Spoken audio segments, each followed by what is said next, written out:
বন্ধুসকল তেতিয়াহ'লে আমি আৰম্ভ কৰিছোঁ আজিৰ প্ৰশ্নাৱলী তো প্ৰথমতে এটা প্ৰশ্ন লৈছোঁ মই চাওক কুৱেশ্যন এক্স এটা মৌলিক সংখ্যা হ'ব যদি এক্স লেছ দেন 1 আৰু এক্সৰ উৎপাদক 1 আৰু এক্স নিজে বি নম্বৰত কৈছে এক্স গ্ৰেটাৰ দেন 1 আৰু এক্সৰ উৎপাদক 1 আৰু এক্স নিজে সি নম্বৰত কৈছে এক্স ইকুৱেল 1 আৰু উৎপাদক 1 আৰু এক্স নিজে ডি নম্বৰত কৈছে ওপৰৰ আটাইকেইটা তো এই ক্ষেত্ৰত ইয়াৰ আগতে মই এটা ভিডিঅ' দিছিলোঁ আপোনালোকক তাতে সংখ্যা প্ৰণালী লিখিছিলোঁ মৌলিক সংখ্যা কাক কয় সেই সম্বন্ধে কৈছিলোঁ তো তাত কিন্তু আমি মৌলিক সংখ্যাবিলাক একতকৈ সৰু পোৱা নাছিলোঁ অৰ্থাৎ আমি যিখিনি মৌলিক সংখ্যা পাইছিলোঁ সেইখিনি ধনাত্মকহে আছিল ঋণাত্মক নাছিল তো সেইফালৰ পৰা যদি আমি ক'ব যাওঁ যে এই যে পিছৰ যিখিনি অপশ্যন আছে এক্সৰ উৎপাদক 1 আৰু এক্স নিজে তো এইটোতো সবৰ ক্ষেত্ৰতে হয় সব মৌলিক সংখ্যাবিলাকৰ ক্ষেত্ৰতে হয় ইয়াতো আছে ইয়াতো আছে ইয়াতো আছে তিনিটাতে আছে তো এইখিনি মৌলিক সংখ্যাৰ মানে এটা বৈশিষ্ট্য হয় কিন্তু আমি চাব লাগিব তেতিয়াহ'লে এইখিনি যেহেতু সবৰে হয় ইয়াত চাওক এক্স লেছ দেন 1 তো এইটো কৈছে একতকৈ সৰু এক্স মানে মাইনাছত যাব এক্সৰ মানটো আমিতো মৌলিক সংখ্যাবিলাক মাইনাছত পোৱা নাছিলোঁ তাৰপিছত আপোনাৰ ইয়াত কৈছে যে এক্স একৰ সমান আমি একটোক কৈছিলোঁ যে ইয়াৰ উৎপাদক 1 আৰু ই নিজেও 1 গতিকে ই মৌলিক বুলি আমি কোৱা নাছিলোঁ 2ৰ পৰাহে ষ্টাৰ্ট হৈছিল তেতিয়াহ'লে ইয়াত আমি চাম এক্স গ্ৰেটাৰ দেন 1 অৰ্থাৎ এইফালৰখিনিতো গোটেইকেইটা একেই থাকিব এক্স গ্ৰেটাৰ দেন 1 অৰ্থাৎ একতকৈ ডাঙৰ যাৰ উৎপাদক এক্স নিজেই আৰু 1 তো শুদ্ধ উত্তৰটো হ'ল বি নাম্বাৰ 2 নম্বৰ প্ৰশ্নটো লৈছোঁ তলৰ কোনটো সংখ্যা 3ৰ গুণিতক নহয় তো এই ক্ষেত্ৰত চাওক মই বিভাজনৰ ওপৰত এটা ভিডিঅ' বনাম অহাকাইলৈমান বনাম বিভাজনৰ নীতিবিলাকৰ ওপৰত আমি কোনটো সংখ্যাক কিহেৰে বিভাজন কৰিব পাৰোঁ যাতে সহজে ক'ব পাৰি তো ইয়াত আমাক কৈছে তলৰ কোনটো সংখ্যা 3ৰ গুণিতক নহয় তো এই ক্ষেত্ৰত চাওক আমি 3ৰে বিভাজ্যতাটো কেনেকৈ উলিয়াব পাৰোঁ সেইটো অলপ জানাৰ দৰকাৰ আছে 3ৰে বিভাজনৰ নিয়ম মতে যদি সংখ্যা এটাৰ আটাইবোৰ অংকৰ সমষ্টি 3ৰে বিভাজ্য হয় তেন্তে সংখ্যাটো 3ৰে বিভাজ্য হ'ব তাৰমানে ইয়াত লক্ষ্য কৰক আমি যিকোনো এটা সংখ্যা দিয়া থাকিল আমাক ধৰক 25314 দিয়া আছে এই সংখ্যাটোক আমি কি কৰিব লাগিব ইয়াৰ যিবিলাক অংক আছে প্ৰত্যেকটো যোগ কৰি দিব লাগিব আমি যেনেকৈ 4 আৰু একে 5 6 7 8 8 5 কিমান হয় 13 14 15 তো বন্ধুসকল এই যে যিটো সংখ্যা ইয়াত আমি দেখা পালোঁ 25314 এই সংখ্যাটোৰ অংকবিলাক যোগ কৰিলে আমি কিমান পাইছোঁ 15 তো 15ত নিশ্চয় 3 যা যদি 15ত 3 যা তেতিয়াহ'লে এই গোটেই সংখ্যাটোতেই 3ৰে হৰণ যাব একেদৰে ইয়াত যদি চাওঁ 2 আৰু 0 2 আৰু একে 3 আৰু 3 6 6 আৰু 8 14 তো 14তো 3 নাযা তাৰমানে এই সংখ্যাটো 3ৰে হৰণ নাযা তো ঠিক এইদৰে যদি আমি ক'ব যাওঁ ইয়াত কৈছে কোনটো 3ৰ গুণিতক নহয় প্ৰথম অপশ্যন এ চাওকচোন 27 আছে মানে 7 আৰু 2 কিমান হয় 9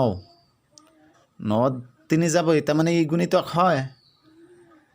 তাৰপিছত বি নম্বৰত 39 আছে 9 আৰু 3 কিমান হয় 12 12তো 3 যা তাৰমানে এই 39তো 3 যাব 9 আৰু 3 কিমান হয় 12 এইটো 12 ইয়াতো 9 আৰু 3 আছে গতিকে ইয়াতো 3ৰে হৰণ যাব মানে 3ৰ গুণিতক হ'ব এইটো গুণিতক হয় এইটো গুণিতক হয় এইটো গুণিতক হয় এতিয়া অপশ্যন আহিল 4 নম্বৰ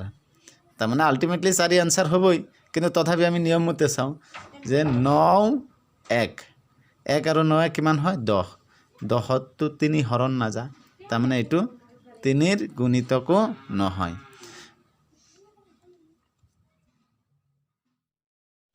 হয় আমি 3 নম্বৰ প্ৰশ্নটোৰ কথা কৈ আছিলোঁ যে তলৰ সংখ্যাবোৰৰ পৰা ব্যতিক্ৰমটো বাছি উলিওৱা তো বন্ধুসকল আপোনালোকে লক্ষ্য কৰিব ইয়াত 4টা অপশ্যন দিয়া আছে ইয়াৰে যিকোনো এটা ব্যতিক্ৰম আছে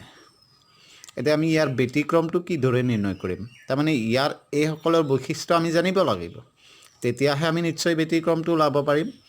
তো প্ৰথমে লক্ষ্য কৰক এই যে √2 আছে √3 আছে √5 আছে √9 আছে তো এই ক্ষেত্ৰত আমি এটা সংখ্যালৈ উভতি যাব লাগিব যিটো মই আগৰ ভিডিঅ'খনত দি দিছোঁ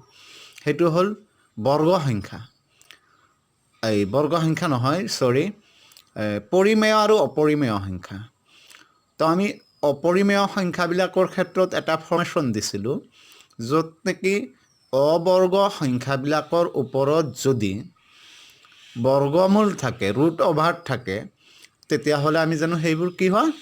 অপৰিমেয় তো এই ক্ষেত্ৰত চাওক √2 হ'ল এটা অবৰ্গ সংখ্যা গতিকে ইয়াৰ ওপৰত √ওভাৰ থাকিলে ই নিশ্চয় কি হ'ব অপৰিমেয় হ'ব √3 এটা অবৰ্গ সংখ্যা ইয়াৰ ওপৰত √ওভাৰ থাকিলে ইও কি হ'ব এটা অপৰিমেয় সংখ্যা হ'ব √5 হ'ল এটা অবৰ্গ সংখ্যা তো 5ৰ ওপৰত যেতিয়া √ওভাৰ থাকিব নিশ্চয় ই কি হৈ যাব ইও আপোনাৰ সেই অপৰিমেয় সংখ্যা হৈ যাব এতিয়াহ'লে আমি চাম C number D number B number তিনিওটা অপৰিমেয় সংখ্যা পালোঁ কিন্তু ডি নাম্বাৰত যদি চাই আপুনি √9 দিয়া আছে তো 9টো হ'ল বৰ্গ সংখ্যা যাৰ বৰ্গমূল হ'ল 3 অৰ্থাৎ √9ৰ বৰ্গমূল আছে 3 পৰিমেয় সংখ্যা তো তিনিটা হ'ল অপৰিমেয় এইটো হ'ল পৰিমেয় ইয়াত নিশ্চয় ব্যতিক্ৰম এতিয়া আপোনালোকে বুজি পাবলৈ বাকী নাই অৰ্থাৎ ডি নাম্বাৰটো হ'ল শুদ্ধ উত্তৰ তো ইয়াৰ পিছতে আছে 4 নম্বৰ প্ৰশ্নটো 3/5 into x/4 into 9/13 equal 7/20 এই ৰাশিটোত xৰ মান হ'ব তো ইয়াত বন্ধুসকল 4টা অপশ্যনেই দিয়া আছে তো এই ক্ষেত্ৰত চাওক আমি হিচাপটো থুলমূলভাৱে কৰিব লাগিব তো ইয়াত মই হিচাপটো বুজাই দিছোঁ লক্ষ্য কৰিব এই লাইনটো লৈছোঁ আমি 3/5 থাকিল ইনটু x/4 ইনটু 9/13 ইকুৱেল কিমান দিয়া আছে আমাক 7/20 তো এই ক্ষেত্ৰত আমি গোটেইকেইটা এই ছাইডৰখিনি লেফ্ট হেণ্ড ছাইডৰখিনি একলগ কৰিছোঁ ওপৰত চাওক 3 পূৰণ 9 পূৰণ x 3 9 x তলত 5 পূৰণ 4 পূৰণ 13 ইয়াত লিখিছোঁ 5 পূৰণ 4 পূৰণ 13 ইকুৱেল 7/22 থাকিল তো এই ক্ষেত্ৰত আমি যদি